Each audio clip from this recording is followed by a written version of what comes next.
What's up everyone? Welcome back to the channel. Welcome to day 1 of the GNG 2.0 with Goats for class 11th. और बच्चों हम इस series में आपको सब कुछ खत्म करा देंगे विद इन 20 डेज। तो 20 दिन का जैसे तुमने प्रॉमिस करा है, जैसे तुमने वादा करा है, जितने अच्छे अच्छे कमेंट्स आपने लिखे थे वो शानदार तरीके से आपको पढ़ना है और हम फोड़ने वाले हैं भाई। सुनील सर और मैं मिलके इतनी मेहनत कर रहे हैं ना तुम्हारे लिए, बस तुमको भी उतनी ही मेहनत करनी है। तो आइए जल्दी से शुरू करते हैं इकोनॉमिक्स के साथ। माइक्रो और स्टैटिस्टिक्स साथ साथ चलेगा। आज माइक्रो के साथ शुरू कर लो, स्टैटिस्टिक्स साथ साथ आता रहेगा, शेड्यूल ऑलरेडी आपके पास है। तो चलिए जल्दी से let's begin.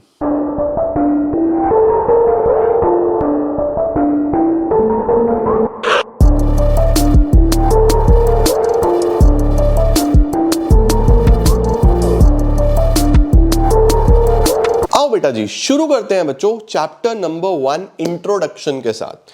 But before I proceed पहले थोड़ा सा इकोनॉमिक्स पे बात कर लें कि इकोनॉमिक्स क्या है। ठीक है, माइक्रो बाद की बात है, मैक्रो बाद की बात है, बट पहले इकोनॉमिक्स क्या होता है। बच्चों इकोनॉमिक्स एक ऐसा सब्जेक्ट है जो आपकी रियल लाइफ में बहुत इंपॉर्टेंट है। और आप आसपास जितनी भी एक्टिविटीज होते देख रहे हो ना, मतलब जो व्यापार आप कर रहे हो, जो बिजनेस आप पढ़ रहे हो, बिजनेस के अंदर सबसे ज्यादा क्या यूज हो रहा है?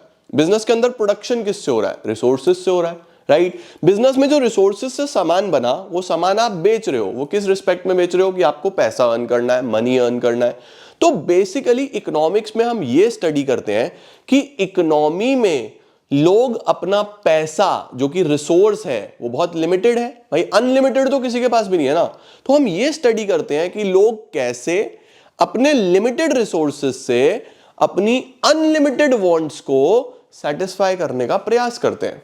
As a human people have unlimited wants बेटा जी। आज कुछ चाहिए, कल कुछ चाहिए, परसों कुछ चाहिए, उसके बाद कुछ और चाहिए। तो लोगों की वांट्स आर अनलिमिटेड, और अनलिमिटेड वांट्स को सेटिस्फाई करने के लिए जो पैसा है, जो रिसोर्सेज है, वो तो है लिमिटेड। अब सर यहां तो फंस गए, चाहिए तो दुनिया दहान की चीजें, दहान जहान की चीजें, और रिसोर्स कितना है? लिमिटेड है। तो लिमिटेड रिसोर्स में कैसे मैं अपनी अनलिमिटेड वांट्स को सेटिस्फाई करूं, उसके लिए मुझे सिलेक्शन करना पड़ता है, चॉइस करना पड़ता है ना। जैसे हमने जीएनजी बनाया क्लास 12th के लिए, आज डे 13th है, क्लास 11th का आज डे 1 है। सर ऐसा क्यों, हमारा साथ साथ क्यों नहीं शुरू करा? बेटा टाइम लिमिटेड है। टाइम लिमिटेड में आपको प्लान करके चलना पड़ता है कि अब क्या, अब क्या, अब क्या, मैं कहां कितना टाइम दे सकता हूं, कैसे दे सकता हूं, है ना। तो लिमिटेड रिसोर्सेज के साथ अनलिमिटेड वांट्स को पूरा करना है। इसकी स्टडी को, इसके सिलेक्शन को, इसको चॉइस को कैसे किया जाए, इसी को तो इकोनॉमिक्स बोलते हैं। तो इकोनॉमिक्स इसकी स्टडी है, राइट। आओ जरा आगे चलते हैं। सबसे पहले सर इकोनॉमी क्या है ये बताओ। भाई हम इंडियन इकोनॉमी में बैठे हैं। इकोनॉमी क्या है? इकोनॉमी पूरा सिस्टम है। हमारे आसपास जितनी भी एक्टिविटीज हो रही हैं, चाहे वो production of goods and services हो रहा है, चाहे वो consumption of goods and services हो रहा है, चाहे वैल्यू एडिशन हो रहा है, चाहे इन्वेस्टमेंट हो रहा है। इन्वेस्टमेंट भी तो हो रहा है, कितने ज्यादा आपको नया इंफ्रास्ट्रक्चर देखने को मिलता है, नई नई हॉस्पिटल, स्कूल्स, कॉलेजेस, बिजनेसेस, कितनी सारी इन्वेस्टमेंट हो रही है। तो ये सब पूरा का पूरा एक सिस्टम का पार्ट है जिसको इकोनॉमी बोलते हैं। तो what is an economy? It is a system which provides people the means to work. Means to work मतलब काम करने के साधन, and earn their living, right. भाई अगर आज मैं पढ़ा पा रहा हूं तो मीन्स टू वर्क तो पूरा इकोनॉमी में मुझे मिला ना। स्टूडेंट्स ऑलरेडी थे, सिस्टम्स ऑलरेडी बने हुए थे, यूट्यूब ऑलरेडी एग्जिस्ट कर रहा है। मैंने नहीं बनाया यूट्यूब, यूट्यूब एग्जिस्ट कर रहा है, किसी और ने बनाया है।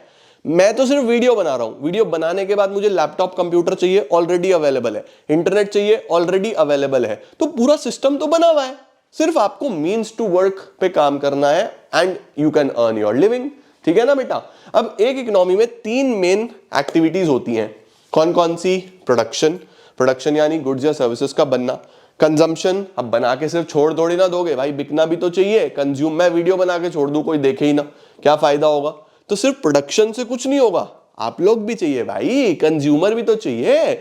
और उसके बाद इन्वेस्टमेंट। इन्वेस्टमेंट को ही कैपिटल फॉर्मेशन भी बोलते हैं, याद रखना, 3 बार बोलो मेरे साथ। इन्वेस्टमेंट यानी कैपिटल फॉर्मेशन, इन्वेस्टमेंट यानी कैपिटल फॉर्मेशन, इन्वेस्टमेंट यानी कैपिटल फॉर्मेशन। बहुत बढ़िया। देन वी हैव बेटा scarcity. Sir what is scarcity? ये स्कार्सिटी क्या है? स्कार्सिटी मतलब कमी। सर किस चीज की कमी? तुम्हारे लिए नींद की कमी, तुम्हारे लिए पढ़ाई की कमी, तुम्हारे लिए विटामिन डी की कमी। बेटा धूप में कम बैठते हो ना, विटामिन डी की डेफिशिएंसी आएगी। स्कार्सिटी मींस कमी। बेटा जब भी किसी इकोनॉमी में किसी भी चीज की डिमांड ज्यादा होती है और सप्लाई लिमिटेड होती है। सर डिमांड मतलब कंज्यूमर की मांग, सप्लाई मतलब प्रोड्यूसर की तरफ से प्रोडक्शन। तो जब भी प्रोडक्शन कम होगा और डिमांड बहुत ज्यादा होगी तो स्कार्सिटी कहलाएगी ये प्रॉब्लम। जैसे आप बोलते हो सर ये भी पढ़ा दो, ये भी पढ़ा दो, ये भी पढ़ा दो, ये भी पढ़ा दो, अभी पढ़ा दो, सब पढ़ा दो। तो डिमांड तो बहुत ज्यादा है, इंसान तो एक ही है, सप्लाई तो लिमिटेड है, तो कहीं ना कहीं बच्चों स्कार्सिटी रहती है। स्कार्सिटी क्या है? It refers to limitation of supply. Supply कम है about the demand for a commodity. About की जगह आप यहां as compare to word use करना, ठीक है।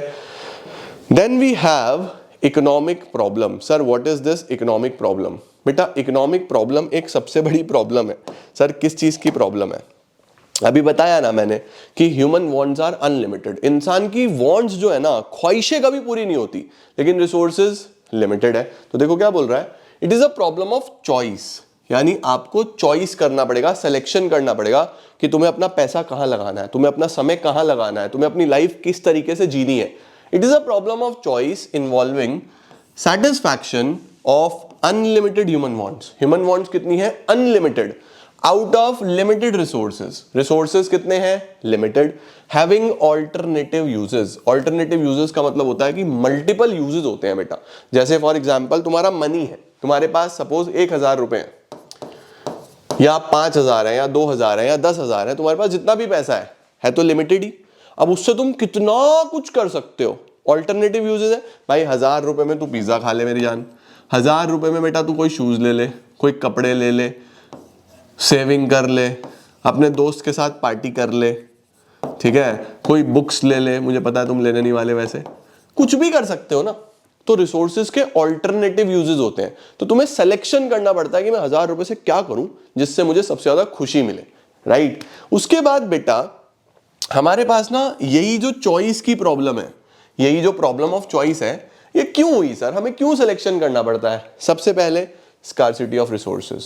पैसा लिमिटेड है, या पैसा क्या, कोई भी रिसोर्स लिमिटेड है। भाई अगर मैं एक फर्म हूं, मुझे प्रोडक्शन करना है, लैंड लिमिटेड है, उसमें मैं क्या बनाऊं, लेबर लिमिटेड है, इनसे मैं क्या बनवाऊं, कैपिटल लिमिटेड है, हर रिसोर्स लिमिटेड है ना बेटा। तो resources are limited, human wants are unlimited. Human wants कभी खत्म नहीं हो सकती, ह्यूमन वांट्स आर अनलिमिटेड। और जो रिसोर्सेज के यूजेस हैं वो अल्टरनेटिव है, आप रिसोर्स को कई जगह यूज कर सकते हो, तो आपके लिए क्या बेस्ट काम करेगा ये पढ़ना पड़ेगा। यही तो हम पढ़ते हैं इकोनॉमिक्स में, ठीक है, बढ़िया सर। अब इकोनॉमिक्स क्या है? इकोनॉमिक्स इन सभी प्रॉब्लम्स की स्टडी है। Economics is a social science. Sir why social science? Social science इसलिए बेटा क्योंकि ये एक साइंस भी है, क्योंकि इसके अंदर बहुत सारे प्रिंसिपल्स आपको पढ़ाए जाएंगे, बहुत सारी नॉलेज दी जाएगी, बहुत सारे लॉज पढ़ाए जाएंगे, राइट। तो साइंस में ही तो प्रिंसिपल्स होते हैं इस तरीके के, जैसे law of gravity, law of motion, ये सब कहाँ होते हैं? साइंस में होते हैं। ऐसे ही हमारी इकोनॉमिक्स में law of demand, law of supply, law of diminishing marginal utility, पहले पढ़े हुए हो ना सारे के सारे एक बार, या नालायक पहली बार पढ़ने के लिए आ गए, है ना। तो ये सारी की सारी चीजें बेटा साइंस की जैसी होती हैं, बट क्योंकि ये प्योरली 100% वैसी की वैसी सब जगह नहीं लगती, कुछ ना कुछ चीजें हम एज्यूम करके चलते हैं, कुछ ना कुछ एक्सेप्शंस होते हैं। साइंस में देयर आर नो एक्सेप्शंस, वो वैसे ही चलेगा, बट यहां पे होते हैं एक्सेप्शंस, इसलिए इसको प्योर साइंस नहीं बोलते, सोशल साइंस बोलते हैं कि ये सोसाइटी से रिलेटेड है। It is a social science which studies the way, ये क्या पढ़ता है कि कैसे एक सोसाइटी चूज करता है, वही चॉइस करता है अपने लिमिटेड रिसोर्सेज को कैसे यूज करूं जिससे गुड्स एंड सर्विसेज बने और फिर सब लोगों तक पहुंच जाए, ठीक है बेटा। इसके बाद we have positive economics and normative economics. Difference नहीं है क्या? है, डिफरेंस से बढ़ाऊंगा, इसका स्क्रीनशॉट ले लो अगर लेना है तो, ठीक है, यहां से तुम्हें ज्यादा बढ़िया समझ में आएगा। सर पॉजिटिव और नॉर्मेटिव इकोनॉमिक्स होता क्या है? देखो बच्चों, चीजों को देखने के ना दो तरीके हैं, स्टडी करने के दो तरीके हैं। एक तो होता है पॉजिटिव, एक होता है नॉर्मेटिव, ठीक है। ये दोनों बेसिकली, इनको हम positive science and normative science भी बोलते हैं। ये एक्चुअल में है क्या? एक ये बताता है कि इकोनॉमी में राइट नाउ अभी क्या हो रहा है, ठीक है। जैसे मैंने तुमसे पूछा बेटा तुम कितने घंटे पढ़ते हो, तुमने बोला सर अभी तो हम 2 घंटे ही पढ़ रहे हैं दिन में, तो वो फैक्ट है, वो एक्चुअली सही बात है, वो ट्रू है, मैं उसको देख भी सकता हूं, यानी एक सच्चाई जो अभी हो रही है, इसको बोलते हैं पॉजिटिव इकोनॉमिक्स। नॉर्मेटिव क्या होता है? मैंने तुमको बोला बेटा तुम्हें पढ़ना चाहिए 5-6 घंटे कम से कम, अगर अच्छे नंबर लेने हैं, अगर टॉप करना है तो बेयर मिनिमम 5-6 घंटे तो निकालने पड़ेंगे। वो हो गया नॉर्मेटिव कि क्या होना चाहिए, है ना। अब ये एक मेरा ओपिनियन है, हो सकता है किसी और टीचर का ओपिनियन हो कि नहीं 2 घंटे इनफ है, हो सकता है किसी और का ओपिनियन हो कि सर नहीं नहीं 10 घंटे तो चाहिए। तो नॉर्मेटिव होता है कि क्या होना चाहिए, ये डिफर हो सकता है, it is just an opinion, इसको कोई वेरीफाई नहीं कर सकता, इसका कोई एक्चुअल कोई फैक्ट फिगर नहीं है, ये सिर्फ एक सजेशन है ना। पॉजिटिव में सब फैक्ट्स होते हैं, जैसे हम बोले इंडिया में प्राइजेस आर राइजिंग, प्राइजेस बहुत तेजी से बढ़ रहे हैं बच्चों, तो ये क्या है, ये एक फैक्ट है। और मैं बोलूं India should take steps to control the prices, prices को कंट्रोल करने के लिए स्टेप्स लेने चाहिए, ये एक सजेशन है, एक ओपिनियन है। तो एक पॉजिटिव एक नॉर्मेटिव, ठीक है। देखो सबसे पहले पॉजिटिव क्या है, it deals with what is और how the economic problems are solved, क्या है और कैसे प्रॉब्लम्स को सॉल्व किया जाएगा, ठीक है, कैसे हो रहा है एक्चुअली, राइट। और नॉर्मेटिव क्या है, व्हाट ऑट टू बी, क्या होना चाहिए, how the problems should be solved. बेटा ये ध्यान रखना, how the problems are solved कैसे हो रही हैं, शुड बी मतलब कैसे होनी चाहिए, ठीक है। पर्पस क्या है, ये रियल डिस्क्रिप्शन देता है, रियल डिस्क्रिप्शन का मतलब फुल डिस्क्लोजर कि इकोनॉमी में क्या हो रहा है, रियलिटी बताता है। ये बताता है कि आइडियल क्या होना चाहिए, आइडियल का मतलब बेस्ट सिचुएशन क्या होना चाहिए, ये तो बेस्ट सिचुएशन पे फोकस करता है, ठीक है। उसके बाद वेरिफिकेशन, इसको वेरीफाई कर सकते हो, कैन बी वेरीफाइड, क्योंकि असल में ऐसा हो रहा है, इट कैन बी वेरीफाइड। यहां कहेगा verification, it can not be verified, भाई ये तो एक ओपिनियन है ना, ये तो कभी फ्यूचर में होगा तब देखेंगे, अभी क्या वेरिफिकेशन इसका। उसके बाद बेटा ये कोई वैल्यू जजमेंट नहीं देता, ये किसी भी प्रकार का वैल्यूज के बेसिस पे कोई जजमेंट नहीं दे रहा, ये तो ट्रू है, ये हो रहा है, यहां पे बताता है कि ये होना चाहिए, ये सही है, ये गलत है, ये वैल्यू जजमेंट देता है, it gives value judgement. Value judgement का मतलब चीजों को इस तरीके से जज करना कि व्हाट इज राइट और व्हाट इज रॉन्ग, यहां राइट रॉन्ग की बात ही नहीं है, तो हो रहा है, ये बताता है कि क्या होना चाहिए। It is based upon facts, बेटा ये फैक्ट्स है, इसीलिए नॉट सजेस्टिव, ये सजेस्टिव नहीं है, ये तो फैक्ट है। इधर बात करूं मैं, it is based on individual opinion, ये बच्चों ओपिनियंस पे बेस्ड है, ये लोगों के अलग अलग ओपिनियंस हो सकते हैं, तो इट इज सजेस्टिव, ठीक है। उसके बाद बेटा एग्जांपल्स देखो, जैसे प्राइजेस आर राइजिंग, ये मैंने आपको बताया, इनइक्वालिटीज देखने को मिल रही हैं, तो ट्रू है ना ये चीजें, राइट। अब इधर क्या बोल रहा है, इंडिया को स्टेप्स लेने चाहिए ताकि कंट्रोल कर सके प्राइजेस को, इनइक्वालिटीज को कम करना चाहिए, तो क्या करना चाहिए ये उसकी बात कर रहा है। परफेक्ट है, परफेक्ट मेरी जान, लो स्क्रीनशॉट जल्दी से, डन। क्या बात है यार, क्या बात है यार। अब सर इकोनॉमिक्स तो पढ़ लिया, अब कितने प्रकार की इकोनॉमिक्स हो सकती हैं बेटा, 2 प्रकार की ब्रांचेस हैं ये इकोनॉमिक्स की, यानी इकोनॉमिक्स को 2 पार्ट्स में तोड़ा गया, एक तुम 11th में पढ़ते हो, एक तुम 12th में पढ़ते हो। जो स्टेट बोर्ड्स वाले बच्चे होते हैं वो तो ये माइक्रो भी 12th में ही पढ़ते हैं, तो बहुत सारे हमारे स्टेट बोर्ड्स वाले बच्चे भी इस सीरीज को देखेंगे तो वो क्लास 12th में भी इसी को पढ़ेंगे, राइट। तो जो CBSE है वो इसको 11th में पढ़ता है, मैक्रो को 12th में पढ़ता है, जो ISC and other state boards वाले हैं वो माइक्रो मैक्रो दोनों ही 12th में पढ़ते हैं, राइट। तो देखो सबसे पहले माइक्रो क्या है और मैक्रो क्या है।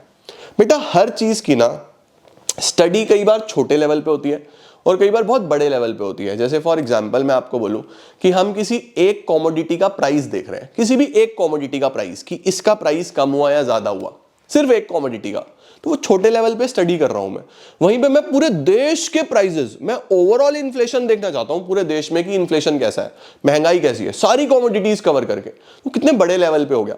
तो जो भी स्टडी बेटा स्मॉल लेवल पे हो रही है, माइक्रो का मतलब ही स्मॉल है, और जो भी स्टडी बेटा बड़े लेवल पे हो रही है, मैक्रो का मतलब ही लार्ज है।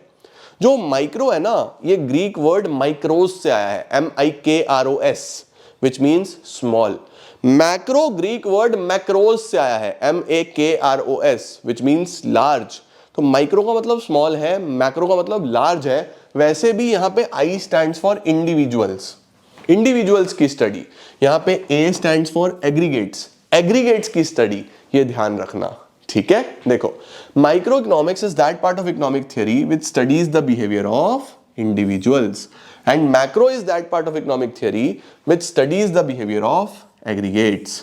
तो जो सिर्फ इंडिविजुअल्स की स्टडी करता है वो माइक्रो है, जो एग्रीगेट्स की स्टडी करता है वो मैक्रो है, ठीक है।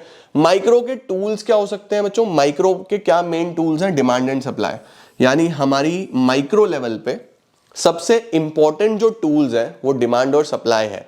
इन्हीं के बेसिस पे माइक्रो इकोनॉमिक्स को पढ़ाया जाता है। आपके सबसे इंपॉर्टेंट चैप्टर्स भी यही हैं, डिमांड एंड सप्लाई। मैक्रो की अगर बात करें तो इसको बड़े लेवल पे देखते हैं, aggregate demand and aggregate supply. Aggregate का मतलब ही क्या होता है? सम।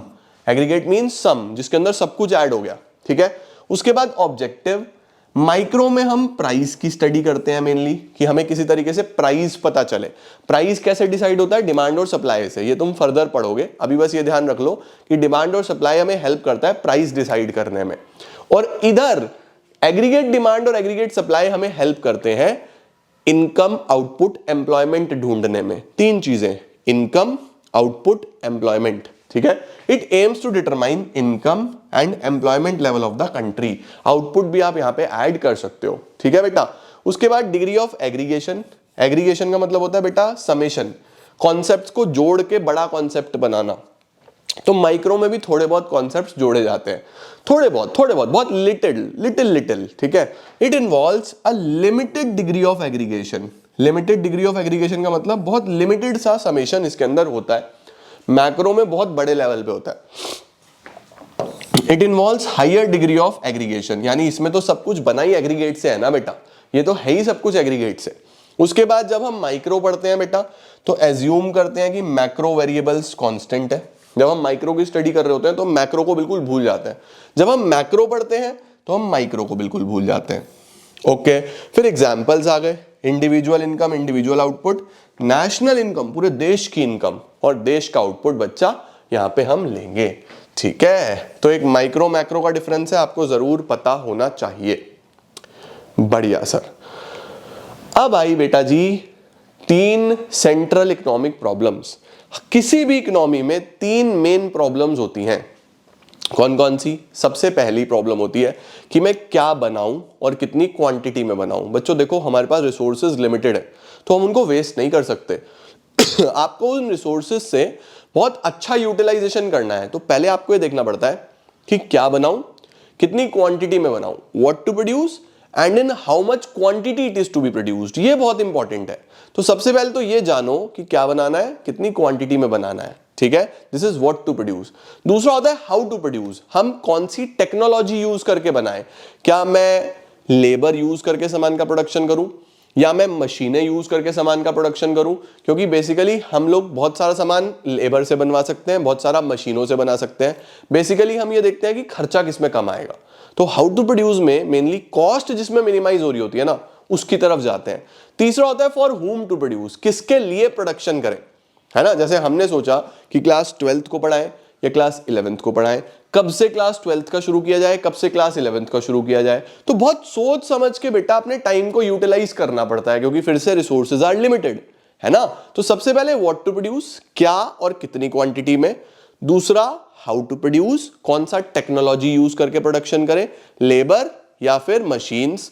तीसरा किसके लिए बनाए, रिच के लिए बनाए, पुअर के लिए बनाए, मिडिल क्लास के लिए बनाए, यंग जनरेशन के लिए बनाए, ओल्ड एज लोगों के लिए प्रोडक्शन करें। भाई अगर ओल्ड एज के लिए बनाना है तो वॉकिंग स्टिक्स बनाऊंगा, व्हील चेयर्स बनाऊंगा।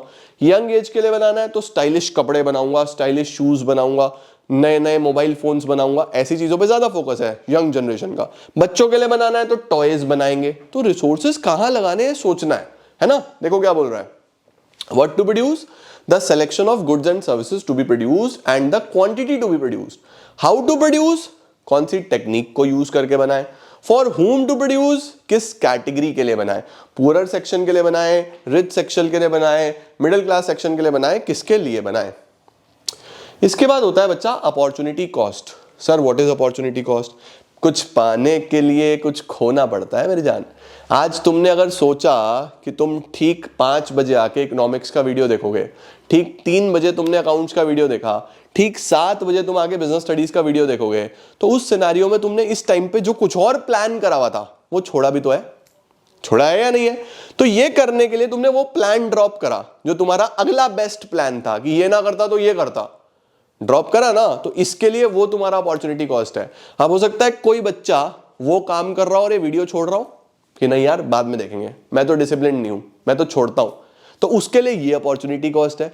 तो अपॉर्चुनिटी कॉस्ट क्या होता है बेटा कि आप जब भी किसी चीज का सिलेक्शन करते हो, किसी भी एक्टिविटी का, तो आप उसके लिए कोई ना कोई चीज छोड़ते हो जो अगली बेस्ट होती है, वो आपकी अपॉर्चुनिटी कॉस्ट होती है। सपोज मेरे पास दो जॉब ऑप्शंस आए, 50,000 पर मंथ, 60,000 पर मंथ, मैंने 60 वाला ले लिया, तो मैंने कौन सा छोड़ा अगला बेस्ट, 50 वाला ना, वो मेरा अपॉर्चुनिटी कॉस्ट है।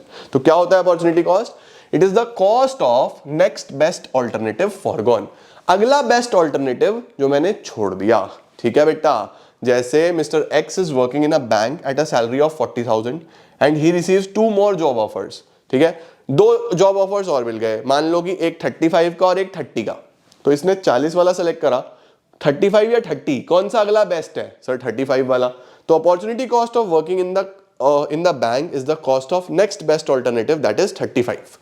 ठीक है, परफेक्ट सर। अब आ रहा है बच्चों हमारे पास सबसे इंपॉर्टेंट एक कर्व, जिसको बोलेंगे प्रोडक्शन पॉसिबिलिटी कर्व। ठीक है, प्रोडक्शन पॉसिबिलिटी कर्व बोल दो, या प्रोडक्शन पॉसिबिलिटी फ्रंटियर बोल दो, या प्रोडक्शन पॉसिबिलिटी, लिख देता हूं मैं सारे के सारे नाम, प्रोडक्शन पॉसिबिलिटी कर्व, या फिर प्रोडक्शन पॉसिबिलिटी फ्रंटियर, या फिर ट्रांसफॉर्मेशन फ्रंटियर, या फिर ट्रांसफॉर्मेशन बाउंड्री, या फिर ट्रांसफॉर्मेशन कर्व। बच्चों एक बात बताओ, ये बेसिकली हमें प्रोडक्शन के बारे में ज्ञान देता है। किसके बारे में? प्रोडक्शन के बारे में। मतलब ये पूरा का पूरा ना जो लॉ है या जो कर्व है जो हम बनाएंगे, ये प्रोडक्शन के ऊपर टिका हुआ है, राइट? इसको पढ़ने से पहले हमें कुछ चीजें एज्यूम करनी पड़ेंगी। क्या चीजें एज्यूम करनी पड़ेंगी? सबसे पहले हम ये एज्यूम करके चलेंगे कि हम जो भी प्रोड्यूस कर रहे हैं, जो भी सामान बना रहे हैं हम, उसमें हमारे रिसोर्सेज फुल्ली यूटिलाइज्ड है। फुल्ली यूटिलाइज्ड का मतलब कि हमने अपने रिसोर्सेज का जो बेस्ट आउटपुट निकाल सकते थे वो निकाल लिया। भाई मैं अगर बेस्ट 12 घंटे पढ़ा सकता हूं तो मैंने 12 घंटे पढ़ा है, अगर 14 घंटे पढ़ा सकता हूं तो मैंने 14 घंटे पढ़ाया है, अगर 16 घंटे पढ़ा सकता हूं तो मैंने 16 घंटे पढ़ाया है, मतलब अपना बेस्ट दिया है। पहला तो ये एज्यूम करना है। दूसरा, हम सिर्फ 2 गुड्स बना सकते हैं, ये हम एज्यूम करके चल रहे हैं। प्रोडक्शन का बिहेवियर पढ़ने के लिए हम ये मान के चल रहे हैं कि हम सिर्फ 2 गुड्स बना सकते हैं। अब बना तो कितने भी सकते हो रियल लाइफ में, लेकिन कॉन्सेप्ट को समझने के लिए 2 एज्यूम करके चल रहे हैं। तीसरा, रिसोर्सेज आर फिक्स्ड, जो मेरे पास रिसोर्सेज हैं वो फिक्स्ड हैं, वो चेंज नहीं होंगे, यानी जितनी लैंड है उतनी ही रहेगी, ना कम होगी ना ज्यादा होगी। ठीक है। चौथा, टेक्नोलॉजी भी सेम रहेगी, टेक्नोलॉजी चेंज नहीं होगी। बच्चों देखो, अगर टेक्नोलॉजी चेंज हो जाए तो उतनी ही लैंड पे ज्यादा प्रोडक्शन हो सकता है अगर अच्छी टेक्नोलॉजी आ जाएगी, तो हम ये मान के चल रहे हैं कि टेक्नोलॉजी भी सेम रहेगी। लास्ट होता है, when resources are transferred from production of one good to another, productivity decreases. Sir इसका क्या मतलब हुआ? इसका मतलब ये हुआ बेटा, हम बेसिकली, पहले आप ये स्क्रीनशॉट लो फिर समझाता हूं। स्क्रीनशॉट ले लिया? देखो आखिरी वाले का मतलब समझाता हूं। आखिरी वाले का क्या मतलब है सर? आखिरी वाले का मतलब है बच्चों कि अगर मैं 2 गुड्स का प्रोडक्शन करता हूं इस जमीन पे, ठीक है, ये मेरे पास एक लैंड है। अब मेरे पास क्या ऑप्शन है? मेरे पास एक ऑप्शन है कि इस पूरी लैंड पे एक ही चीज प्रोड्यूस कर लूं, let suppose wheat, let suppose wheat. ठीक है, तो एक तो ऑप्शन ये हुआ कि मैं पूरी लैंड पे सिर्फ वीट ग्रो कर दूं। एक ऑप्शन ये है कि मैं इस पूरी लैंड पे सिर्फ राइस ग्रो कर दूं। मैं इस पूरी लैंड पे सिर्फ क्या ग्रो कर दूं? राइस। भाई देखो, हमने ये सीखा ना कि 2 ही गुड्स का प्रोडक्शन हो सकता है, तो या तो पूरी जमीन पे वीट ग्रो कर दो, या पूरी जमीन पे राइस ग्रो कर दो, या फिर मेरे पास एक ऑप्शन और है, मैं अलग अलग कॉम्बिनेशन बना लूं। सर अलग अलग कॉम्बिनेशन कैसे?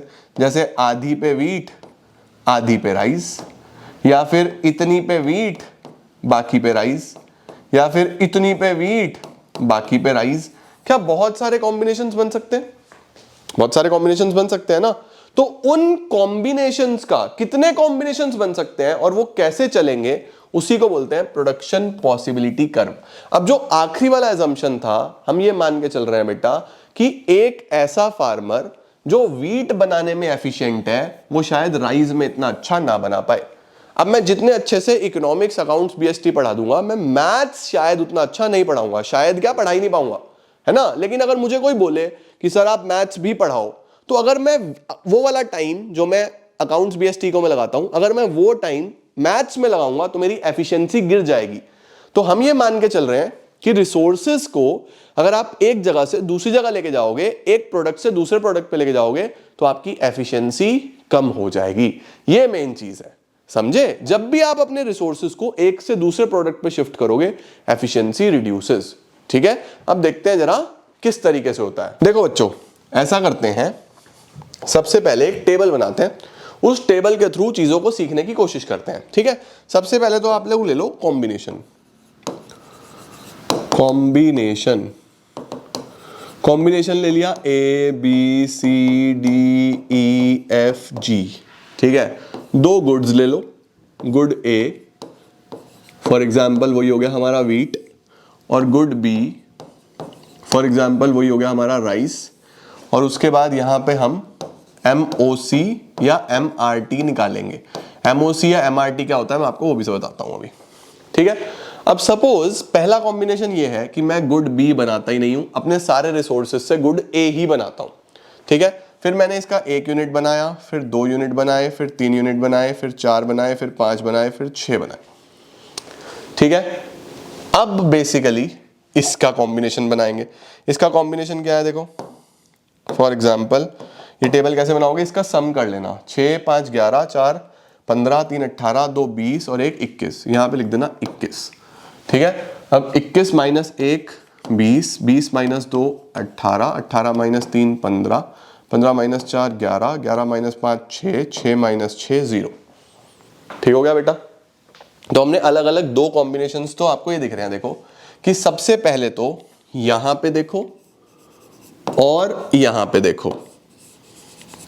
बच्चों मैंने जो भी प्रोडक्शन करा है ना, मैंने जो भी प्रोडक्शन करा है, जितना भी प्रोडक्शन करा है, तो यहां पे देखो गुड ए के 21 यूनिट्स बनाए, गुड बी के 0। इसका मतलब ये पहला वाला केस बन गया कि मैंने अपने सारे रिसोर्सेज एक ही गुड पे लगा दिए, सारे रिसोर्सेज एक ही गुड पे लगा दिए, गुड ए पे। और दूसरा आखिरी वाला केस देखो, मैंने सारे के सारे रिसोर्सेज गुड बी पे लगा दिए। ठीक है, गुड बी पे लगा दिए सारे के सारे रिसोर्सेज। अब कुछ बच्चों का ये सवाल होता है, सर क्या हम ये कॉम्बिनेशन नहीं ले सकते कि 0 1 2 3 4 5 एंड 5 4 3 2 1 0, क्या हम ये कॉम्बिनेशन नहीं ले सकते? द आंसर इज नो बेटा जी, ये कॉम्बिनेशन आप नहीं ले सकते। सर क्यों नहीं ले सकते? आखिरी वाला अजम्पशन क्या था? इसका मतलब तो ये हो गया कि तुमने यहां पे करा +1, यहां पे करा -1, यहां पे करा +1, यहां पे करा -1। भाई एक यूनिट इधर कम करा, एक यूनिट इधर बढ़ा दिया, एक यूनिट इधर कम करा, एक यूनिट इधर बढ़ा दिया, यानी मैंने अकाउंट्स में 1 घंटा कम करा, मजे में 1 घंटा मैथ्स पढ़ा दी। भाई ऐसा नहीं होगा। जितना अच्छे से मैं 1 घंटा अकाउंट्स पढ़ा पाऊंगा, उतने अच्छे से मैं 1 घंटा मैथ्स नहीं पढ़ा पाऊंगा। यही तो मेन अजम्पशन था कि 2 गुड्स बनाने में हम इक्वली एफिशिएंट नहीं है, हम दोनों गुड्स को सेम तरीके से नहीं बना सकते। एक में हम एक्सपर्ट हैं, दूसरे में हम एक्सपर्ट नहीं है। तो अब यहां पे देखो हमने क्या करा, यहां पे देखो बच्चों हमने क्या करा, यहां पे हमने ऐसा करा कि सर अगर मैंने यहां पे सबसे पहले एक गुड सैक्रिफाइस करा, लेट सपोज इसको ऐसे लिखते हैं, change in sacrifice to change in gain. ठीक है, इसको ऐसे लिखते हैं, change in sacrifice to change in gain. For example बच्चों मैंने यहां पे एक गुड सैक्रिफाइस करा तो गेन एक का ही करा शुरू में, इनिशियली एक गुड सैक्रिफाइस करा तो एक का ही गेन करा। शुरू में मैंने किसी तरीके से यहां एक गुड सैक्रिफाइस करा तो मैं एक गुड बना पाया। ठीक है, अब अगर मुझे एक गुड और बनाना है, अगर मुझे एक यूनिट और बनाना है, तो अब एक के सैक्रिफाइस करने से मैं बना नहीं पा रहा। पिछली बार भी किसी तरीके से बना दिया था। ठीक है, ऐसा मान लो कि यहां से 1 घंटा निकाला तो 1 घंटे में एक गुड बन गया। अब अगर एक गुड और बनाना है तो 1 घंटे में नहीं बन पा रहा भाई, मेरे से बन ही नहीं रहा, मैं इक्वली एफिशिएंट ही नहीं हूं। तो यहां कितना सैक्रिफाइस करना पड़ा? सर 2 का सैक्रिफाइस करना पड़ा। कितना सैक्रिफाइस करना पड़ा? 2 का।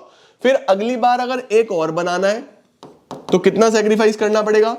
3 का। फिर अगर एक और बनाना है तो कितना सैक्रिफाइस करना पड़ेगा? 4 का। इसका मतलब बच्चों मैं जैसे जैसे प्रोडक्शन आगे बढ़ाऊंगा, जैसे जैसे मैं प्रोडक्शन आगे बढ़ा रहा हूं, तो बेसिकली मेरा जो मार्जिनल अपॉर्चुनिटी कॉस्ट है, यानी कि एक गुड को पाने के लिए मुझे इतना इतना सेक्रीफाइस करना पड़ रहा है। क्यों सर ये सेक्रीफाइस क्यों बढ़ रहा है? क्योंकि बच्चों मैं एफिशिएंट ही नहीं हूं, मुझे बनाना ही नहीं आता ठीक से, मुझे उस गुड्स का प्रोडक्शन, इसमें तो मैं परफेक्ट हूं लेकिन इसमें समय लग रहा है ना। तो ये कॉन्सेप्ट ये बताता है कि प्रोडक्शन का बिहेवियर किस तरीके से होगा। पहले तो आपको ये टेबल बनानी आनी चाहिए, स्क्रीनशॉट ले लो, टेबल बना ली। अब देखो आपको क्या करना है, आपको इसका कर्व बनाना है। तो कर्व कैसे बनता है बच्चों, कर्व कैसे बनता है, अब तुम्हें कर्व सिखाता हूं।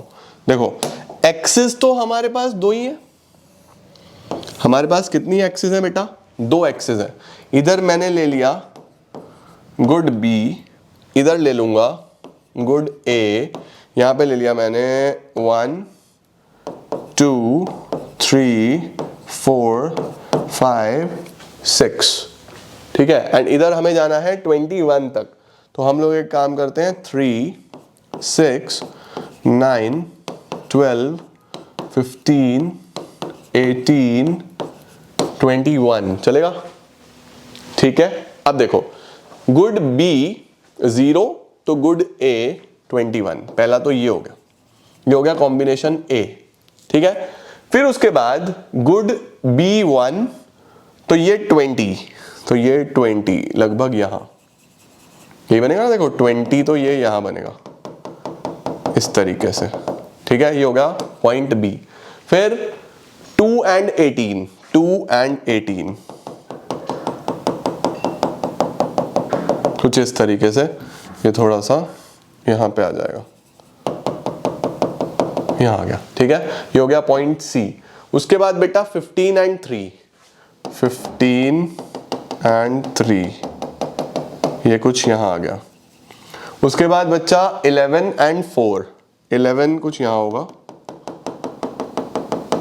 एंड 4 यहां आ गया, 11 and 4। उसके बाद बच्चा 6 and 5,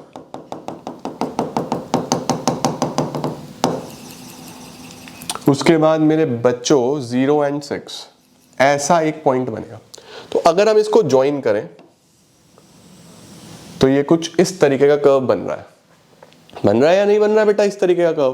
तो A B C D E F ji.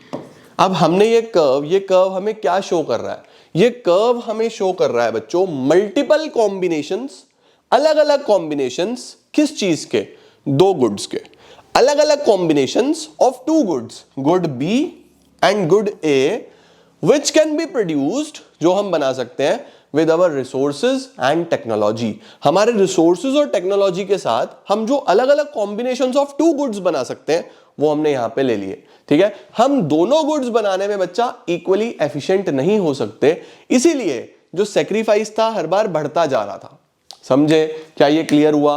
Sir अगर हम दोनों गुड्स बनाने में इक्वली एफिशिएंट हो जाए फिर क्या होगा? बच्चों अगर हम दोनों गुड्स बनाने में इक्वली एफिशिएंट हो जाए ना, अगर हम दोनों गुड्स बनाने में इक्वली एफिशिएंट हो जाए तो फिर तो बहुत आसान है, फिर तो बहुत आसान है। पहले इसको समझो जरा, एक चीज समझानी है मुझे तुम्हें। देखो इस बात को समझना भाई, इसमें अगर 1 यूनिट बढ़ाना था तो इसमें भी 1 घटाना पड़ा, मतलब इतना सेक्रीफाइस करा तो इतना गेन हुआ, ठीक है ना? ओके। अब इसमें इसी तरीके से 1 यूनिट अगर बढ़ाना है तो यहां पे 2 का सेक्रीफाइस करना पड़ा, यहां सेक्रीफाइस 2 का हुआ तब 1 बढ़ा। फिर कितना सेक्रीफाइस करा? 3 का सेक्रीफाइस करना पड़ा बच्चों, तो 1 का गेन हुआ। फिर कितना सेक्रीफाइस करा? 4 का सेक्रीफाइस करा तो 1 का गेन हुआ। फिर 5 का सेक्रीफाइस करा तो 1 का गेन हुआ। फिर बेसिकली मैंने 6 का सेक्रीफाइस कर दिया बच्चों, बिल्कुल ही 6 का सेक्रीफाइस कर दिया, तब जाके यहां से लेके यहां तक बिल्कुल 6 का सेक्रीफाइस कर दिया मैंने, कर रहे 6 का सेक्रीफाइस कर दिया बच्चों, तब जाके 1 का गेन हुआ बेटा। तो बेसिकली क्योंकि MOC बढ़ता जा रहा था, मेरा मार्जिनल अपॉर्चुनिटी कॉस्ट यानी कि जो मेरा सेक्रीफाइस है with respect to gain, with respect to gain बढ़ता जा रहा था, बढ़ता जा रहा था, बढ़ता जा रहा था। तो ये कर्व, ये जो पॉइंट्स बने, इन्होंने ही तो इसको मिलाया, इन्होंने तो इसको मिलाया, तो एमओसी क्योंकि बढ़ता जा रहा था, इसीलिए इसका जो शेप है, इसीलिए इसका जो शेप है बच्चों वो बना कॉनकेव। वो कैसा बना बेटा? कॉनकेव बना मेरे बच्चे। तो सबसे पहले ये समझो, कई बार एग्जाम में क्वेश्चन आता है कि इसका शेप कैसा है, तो हम बोलेंगे कॉनकेव है। कॉनकेव क्यों है? इंक्रीजिंग एमओसी की वजह से। किसकी वजह से? इंक्रीजिंग एमओसी की वजह से। सर अगर ये डिक्रीजिंग हो जाता, सर अगर ये डिक्रीजिंग हो जाता, फॉर एग्जाम्पल बच्चों, अरे भाई क्या हो गया, ये कहां से आ गया? नीचे हो जा भाई, तो नीचे हो जा, हाँ अब ठीक है। फॉर एग्जाम्पल बच्चों, मेरी टेबल ऐसी बन जाती, सपोज टेबल ऐसी बन जाती, देखो combination A B C D E F G, ठीक है, गुड ए और गुड बी, 0 1 2 3 4 5 6, ठीक है। अब इनका सम करना, इसका सम करना बच्चों, 6 5 वही आएगा, 21 ही आएगा, 21। अब उल्टा चलता हूं, 21 minus 6 15, 15 minus 5 10, 10 minus 4 6, 6 minus 3 3, 3 minus 2 1, 1 minus 1 0।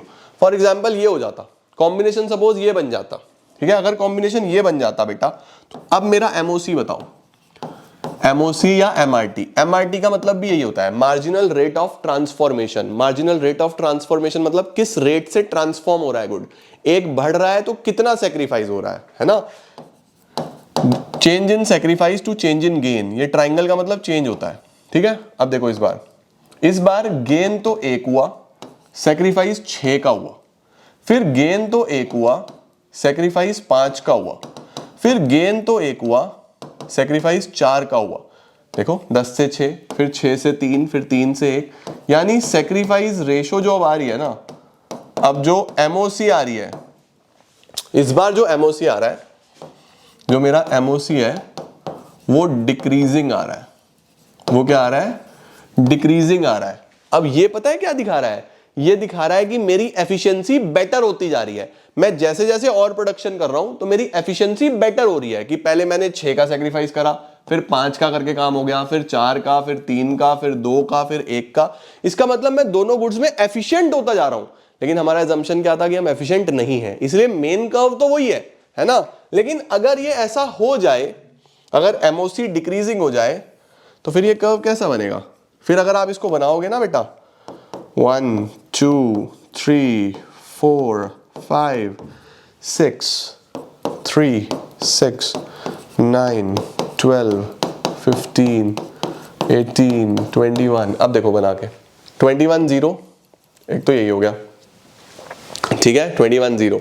Then 15 पे 1, 15 पे 1, उसके बाद 10 पे 2, 10 पे 2, उसके बाद बच्चा 6 पे 3, 6 पे 3, उसके बाद बेटा 3 पे 4, 3 पे 4, देन 1 पे 5, 1 पे 5 एंड 6 पे 0। तो अब ये कर्व कुछ इस तरीके से बनता, देखो, यानी ये बन रहा है कॉनकेव, ये बन रहा है convex, I am so sorry, ये बन रहा है बच्चों कॉन्वेक्स। तो इसका शेप कॉन्वेक्स कब होगा? जब एमओसी डिक्रीजिंग होगा, but this is not the case for a normal curve. हम क्या मान के चले थे? हम ये मान के चले थे कि इक्वली एफिशिएंट नहीं है, एफिशिएंसी बढ़ेगी नहीं, जैसे जैसे आगे बढ़ूंगा एफिशिएंसी खराब होगी, है ना बेटा? Right sir. और अगर सर इक्वल हो जाए, अगर 1 2 3 4 5 5 4 3 2 1 हो जाए, अगर ये एमओसी कांस्टेंट ही हो जाए, अगर एमओसी कांस्टेंट हो जाए, यानी 1 2 3 4 5 5 4 3 2 1, यानी 1:1 1:1 1:1 1:1 1:1, जितना सेक्रीफाइस उतना ही गेन। तो अगर आप इसका कर्व बनाओगे ना बेटा, अगर आप इसका कर्व बनाओगे तो इसका कर्व कुछ ऐसा बनेगा, स्ट्रेट लाइन बनेगा। इसका मतलब, ये तो तुम्हें मैंने वैसे समझाने के लिए कराया, इसका मतलब ये है बच्चों कि जो हमारा पीपीसी का शेप है, जो हमारा पीपीसी का शेप है, वो डिपेंड करता है MOC पे, मार्जिनल अपॉर्चुनिटी कॉस्ट पे। इसकी शेप बच्चों MOC पे डिपेंड करती है। और जो MOC है ये 3 तरीके से हो सकता है।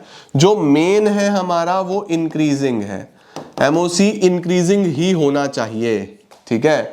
हो सकता है वो डिक्रीजिंग भी, हो सकता है वो कांस्टेंट भी, लेकिन होना चाहिए कैसे? इंक्रीजिंग, ठीक है। तो अगर वो इंक्रीजिंग है तो कॉनकेव बनेगा जो नॉर्मल कर्व है, अगर वो डिक्रीजिंग है तो वो कॉन्वेक्स बन जाएगा, अगर वो कांस्टेंट है तो बच्चे वो स्ट्रेट लाइन बन जाएगा। ये है बेटा PPC का शेप, ठीक है। अब आता है PPC का स्लोप। स्लोप का मतलब होता है बच्चों ढाल, ढलान, है ना। अब एक बात बताओ, कर्व चाहे तुम ऐसे बना लो, कर्व चाहे तुम ऐसे बना लो, कर्व चाहे तुम ऐसे बना लो, चिंटू को यहां बिठाओगे नीचे ही गिरेगा, चिंटू को यहां बिठाओगे नीचे ही गिरेगा, चिंटू को यहां बिठाओगे नीचे ही गिरेगा, गिरेगा या नहीं गिरेगा? तो तीनों कर्व की जो ढलान है वो तो नीचे की तरफ है।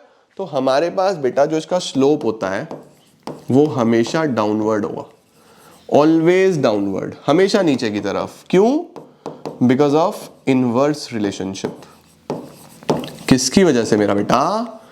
इनवर्स रिलेशनशिप की वजह से between price and between price नहीं है यहां पे, between quantities of two goods, between quantities of two goods, दो गुड्स की जो क्वांटिटी है बेटा उसके अंदर भाई एक कम हो रहा है तो ही एक बढ़ रहा है। Inverse relationship. जब भी इकोनॉमिक्स में बच्चों आप इनवर्स रिलेशनशिप पढ़ोगे हमेशा कर्व डाउनवर्ड बनेगा, हमेशा कर्व कैसा बनेगा? डाउनवर्ड बनेगा। तो पीपीसी की दो मेन चीजें याद रखो। पहली बात ये कॉनकेव होगा। कॉनकेव क्यों होगा? Because of increasing MOC. MOC क्या है? कितना सेक्रीफाइस करना पड़ेगा कितना गेन करने के लिए, दिस इज एमओसी। इसी को एमआरटी भी बोलते हैं, marginal rate of transformation. To transform a good कितना सेक्रीफाइस करना पड़ेगा एक गेन करने के लिए, ठीक है। अच्छा सर इसकी ढाल कैसी होगी? ढाल होगी बच्चों हमेशा डाउनवर्ड। एक बात और बताओ, क्या जितने भी ये पॉइंट्स हैं A B C D E F, हम ये मान के चले थे कि all the resources are fully utilised? हमारे जितने भी रिसोर्सेज है ना वो फुल्ली यूटिलाइज्ड है बेटा। यहां पे हमारे जितने भी रिसोर्सेज हैं वो फुल्ली यूटिलाइज्ड है। अगर रिसोर्सेज फुल्ली यूटिलाइज्ड है ना बच्चों, अगर रिसोर्सेज फुल्ली यूटिलाइज्ड है इसका मतलब मैं और प्रोडक्शन नहीं कर सकता। मेरा जो पोटेंशियल था मैं अपने पोटेंशियल तक प्रोडक्शन कर चुका हूं, मैंने अपना पोटेंशियल अचीव कर लिया है, ठीक है। तो ये जितने भी पॉइंट है, चाहे वो G हो, चाहे वो F हो, चाहे वो E हो, चाहे वो D हो, चाहे वो ABC हो, ये सब क्या दिखाते हैं? ये सब दिखाते हैं फुल यूटिलाइजेशन ऑफ रिसोर्सेज। सब क्या दिखाते हैं? Full utilisation of resources. मतलब जो मेरी जमीन थी मैंने पूरी जमीन पे प्रोडक्शन कर लिया है, पूरी जमीन पे बच्चों प्रोडक्शन कर लिया है। अब अगर कोई पॉइंट अंदर हो बेटा, सपोज कोई पॉइंट यहां है, अब भाई मैं इतना ये और इतना ये बना रहा हूं, ये शो कर रहा है अंडर यूटिलाइजेशन। अंडर यूटिलाइजेशन यानी मैं अपने फुल पोटेंशियल पे नहीं गया। यहां पे मैं कहां जा सकता था? मैं यहां पे यहां तक जा सकता था और यहां तक जा सकता था, लेकिन मैं बस यहां और यहां तक गया तो मैंने इतना मिस कर दिया, ये मैंने अपना पोटेंशियल मिस कर दिया, समझे। तो ये पॉइंट क्या शो करता है? कोई भी पॉइंट अगर पीपीसी के अंदर है, कोई भी पॉइंट, एनी पॉइंट, कहीं पे भी हो सकता है, कहीं पे भी हो सकता है बच्चों, वो शो करेगा अंडर यूटिलाइजेशन, कि अभी हम फुल्ली यूटिलाइज्ड नहीं है।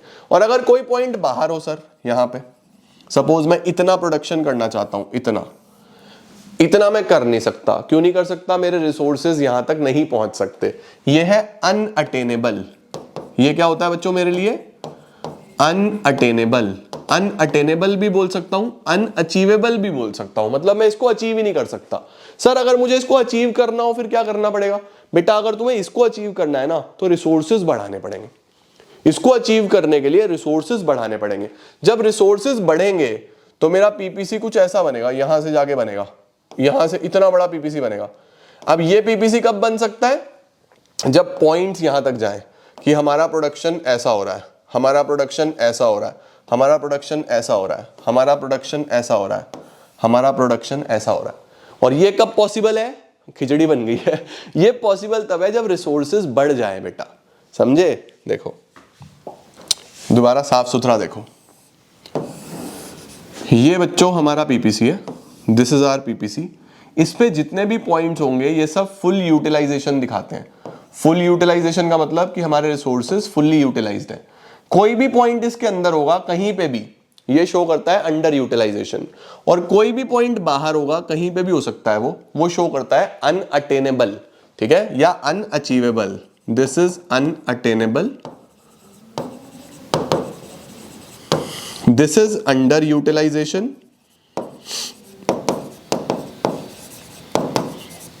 This is under utilisation and this is full utilisation. अब मुझे एक बात बताओ भाई, मेरी जमीन की अगर 100 क्विंटल की कैपेसिटी है तो मैं उतना ही तो ग्रो कर सकता हूं।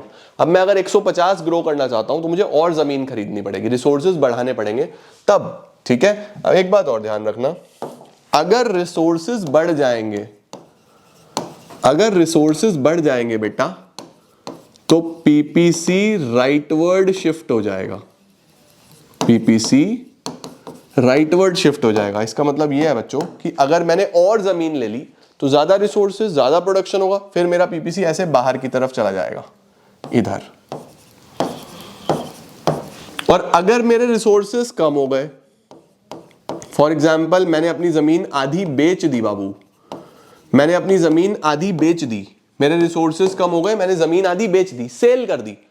अब मुझे बताओ, अब मेरा पीपीसी लेफ्टवर्ड आ जाएगा मेरी जान। कहां आ जाएगा? लेफ्टवर्ड, क्योंकि जब जमीन बेच दी तो रिसोर्स कम हो गया, पोटेंशियल कम हो गया मेरा, तो फिर मेरा पीपीसी कुछ इधर आ जाएगा, अंदर की तरफ आ जाएगा। तो कोई मेरे से पूछे कि सर पीपीसी शिफ्ट कब होगा, मैं बोलूंगा अगर रिसोर्सेज बढ़ गए या कम हो गए। बढ़ गए तो आउटवर्ड जाएगा, राइटवर्ड जाएगा, घट गए तो इनवर्ड आएगा, लेफ्टवर्ड आएगा, ठीक है। अब कई बार ऐसा होता है बच्चों, कई बार ऐसा होता है कि रिसोर्सेज हमने जो बढ़ाए उससे सिर्फ एक गुड पे इंपैक्ट आया। भाई मैंने जो नई जमीन ली उस पे सिर्फ एक ही गुड ग्रो करा, एक को उतना ही रखा।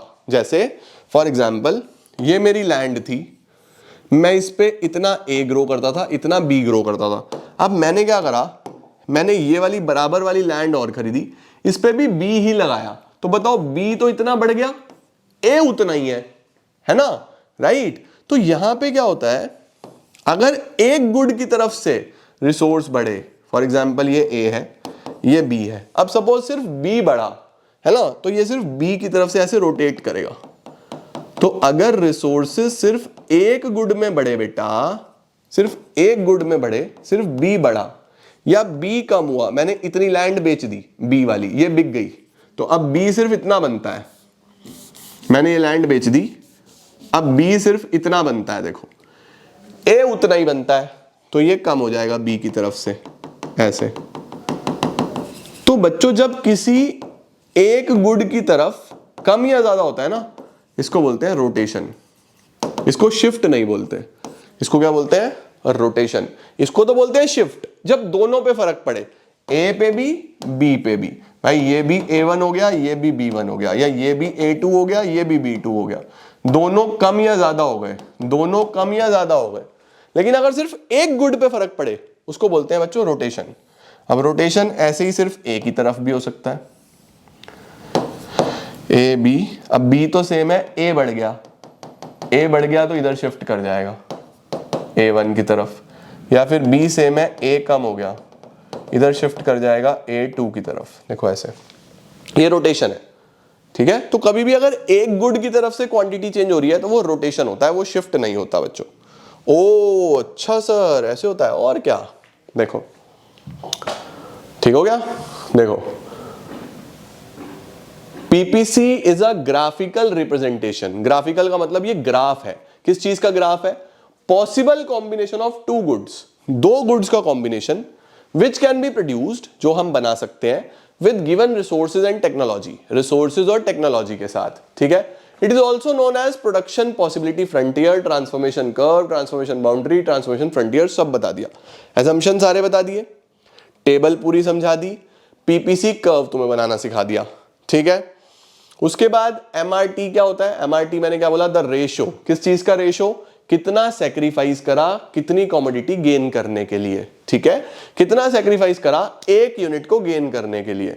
ऐसे ही MOC, it refers to number of unit sacrifice to gain one additional unit, ठीक है सर।